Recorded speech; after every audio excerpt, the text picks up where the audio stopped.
Stratégie de demain, le podcast Mazars des dirigeants qui agissent aujourd'hui pour construire le monde de demain. Ils réinventent l'organisation du travail, défendent l'excellence française à l'international ou encore s'engagent pour une rentabilité responsable. Bonjour à toutes et à tous, Claude Monnier. J'occupe une fonction RH au sein du groupe Sony depuis 10 ans et je m'occupe particulièrement de la division musique pour la France et l'Afrique francophone.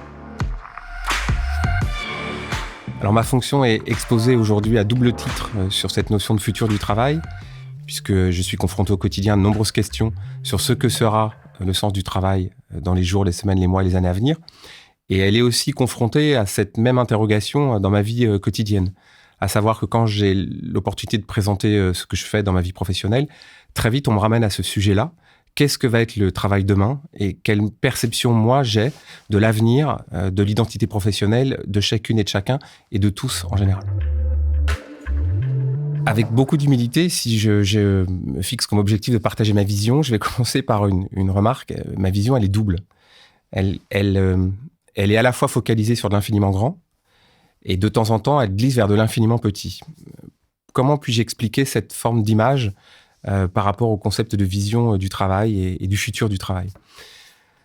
Aujourd'hui, lorsqu'on occupe une fonction RH, on a une double responsabilité, c'est de s'occuper à la fois d'un collectif, plus ou moins grand en fonction de la taille de l'entreprise à laquelle on appartient, et puis c'est d'écouter, d'accompagner, éventuellement parfois d'orienter des personnes qui sont confrontées à des situations individuelles très spécifiques, très particulières. Ce que moi j'appelle l'infiniment grand, c'est ce fameux collectif, à savoir qu'à un moment, avec unité de temps, de lieu et d'action, plusieurs personnes se retrouvent pour produire, pour réaliser un travail ensemble.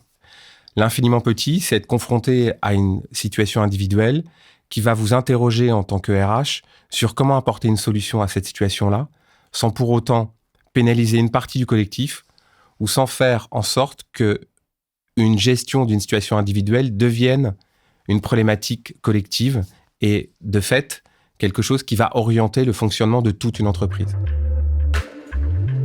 Alors, l'application de cette vision, elle est complexe. Je pourrais plutôt parler d'une approche en termes de recherche et développement RH que d'une vision qu'on applique à un collectif. Donc, ça nécessite de la posture basse. La fonction RH doit se mettre à disposition de l'ensemble des sollicitations qui lui sont proposées par jour ou par semaine. Dans cette même approche de recherche et développement, on réfléchit beaucoup en termes de prototypes. Ça veut dire que moi, je ne cherche pas à industrialiser les choses ou à faire des grandes séries. Ma logique est effectivement de travailler sur des choses qui sont plutôt dans une logique de test. Et lorsqu'on arrive où on a la sensation de s'approcher de quelque chose qui pourrait être une solution pour une personne, une solution pour un collectif, on passe de l'étape du prototype à l'étape de la culture d'entreprise ou à la séquence ou à la phase de culture d'entreprise. Ça veut dire qu'on peut partager quelque chose sur lequel on a un début de compréhension et que ça peut devenir une règle qui va ruisseler dans un corps social et donner des repères à chacune et à chacun. J'ai eu la chance de pouvoir échanger avec de nombreux artistes qui m'ont inspiré dans la façon dont leur process créatif était mis en œuvre. Et une constante, quelque chose de très dominant dans les échanges que j'ai pu avoir, dans les testimoniaux qu'ils m'ont partagés, c'est que souvent leur process créatif a été stimulé par une expérience difficile dans leur vie privée. Ce que moi je vais qualifier de temps faible dans notre jargon. À savoir, ils m'ont expliqué qu'il y avait une forme de pic créatif lorsqu'ils étaient en train de vivre ou qu'ils sortaient d'une séquence particulièrement coûteuse sur le plan émotionnel et affectif dans leur vie. Je peux citer quelques exemples. Une longue maladie, la perte d'un enfant, vivre un attentat, souffrir d'un cancer, etc.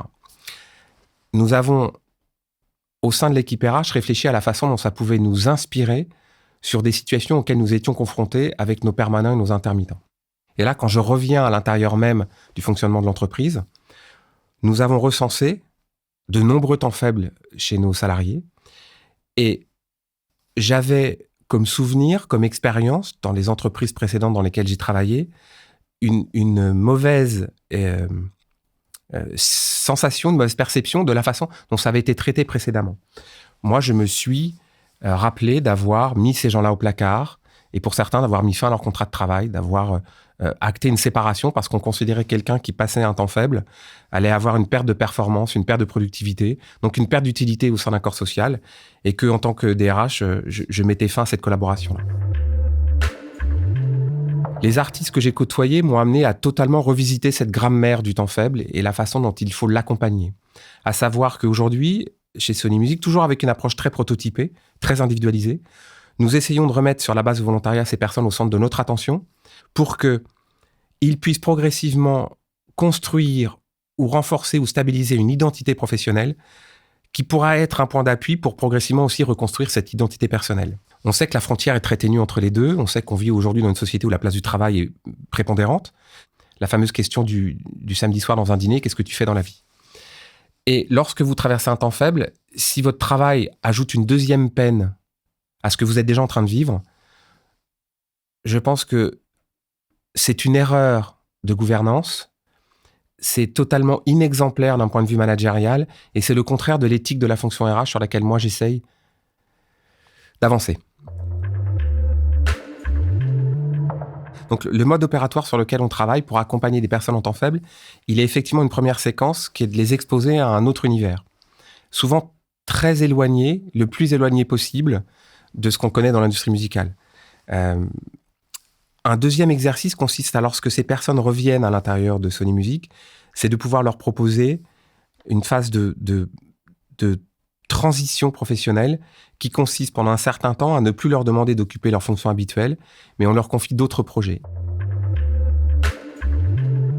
Vous donner un exemple concret d'un accompagnement individuel me fait immédiatement penser à une femme qui a vécu 2 cancers du sein en moins de 10 ans, qui a été touchée dans son image sociale, dans son image physique, dans son intégrité, mais dans l'acceptation complète de son intégrité.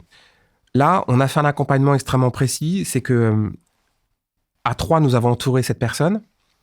On a fait un énorme travail sur le fait de l'exposer, bien que physiquement, c'est une personne qui voulait se faire la plus discrète possible et camoufler tous les effets secondaires que son traitement avait sur elle.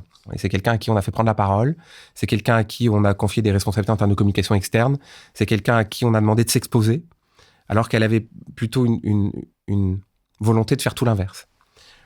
Pendant quasiment 3 ans, chaque jour, on a pris une décision qui était la décision pour le jour J, et on remettait le lendemain cette décision en jeu, et on remettait le lendemain cette décision en jeu, etc., etc.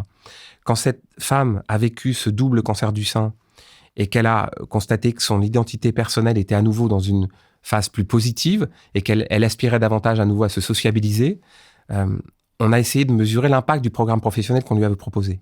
Et le verbatim que j'ai utilisé est le sien. Sans cet accompagnement pro, elle n'aurait jamais livré cette bataille de cette manière-là. De cet exemple individuel, j'aimerais de temps en temps que beaucoup de femmes qui traversent cette maladie se disent c'est grâce à mon job que je vais être plus forte pour lutter contre ce cancer. Or, parfois, c'est un peu l'inverse. Elles se disent pourvu qu'au travail, on ne devine rien, parce que sinon, je vais perdre mon job.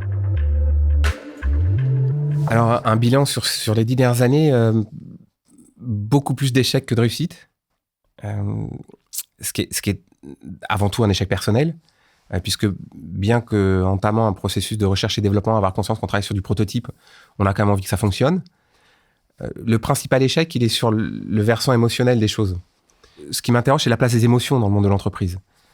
Quand des gouvernants et des gouvernantes, des dirigeantes et des dirigeants disent on est là pour faire du business, alors qu'en fait tout ça n'est que le fruit d'interactions et de relations humaines entre des individus pour que le collectif produise quelque chose, que ce soit matériel ou immatériel, qui peut légitimement penser qu'aujourd'hui un collectif est quelque chose qui peut s'autoréguler et produire quelque chose sans qu'à un moment il y ait de la place pour des émotions, qu'elles soient plus ou moins exprimées. Or moi, ça dans ma fonction aujourd'hui, ça m'interroge.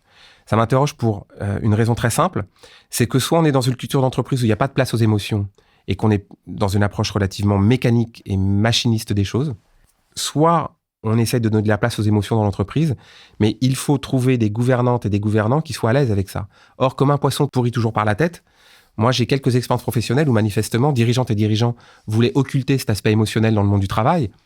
Et quels dégâts, quel coût à payer. Ces fameuses reconversions professionnelles, de gens qui se disent cadre supérieur pendant 20 ans dans un groupe, ça suffit. J'aimerais trouver un axe différent, une utilité différente et à nouveau changer de focale. Ça, je pense qu'il y a là un enjeu émotionnel autour de ces sujets-là et que si on veut aborder cette problématique de nouveau sens du travail ou de futur du travail en faisant l'économie de la discussion sur les émotions, je pense qu'on se prépare à une nouvelle crise qui sera cette fois sociétale. Or, on n'a pas les moyens de cette nouvelle crise. Ou en tout cas, on n'est pas prêt. Moi, le premier, je suis pas prêt. J'ai déjà du mal à sortir de celle-ci que je n'avais pas vu venir. Je ne suis pas prêt pour la prochaine, quelle qu'elle soit. Et j'ai besoin encore aujourd'hui de considérer que les émotions ont leur place, y compris dans le monde du travail, dans nos cultures occidentales développées et capitalistes.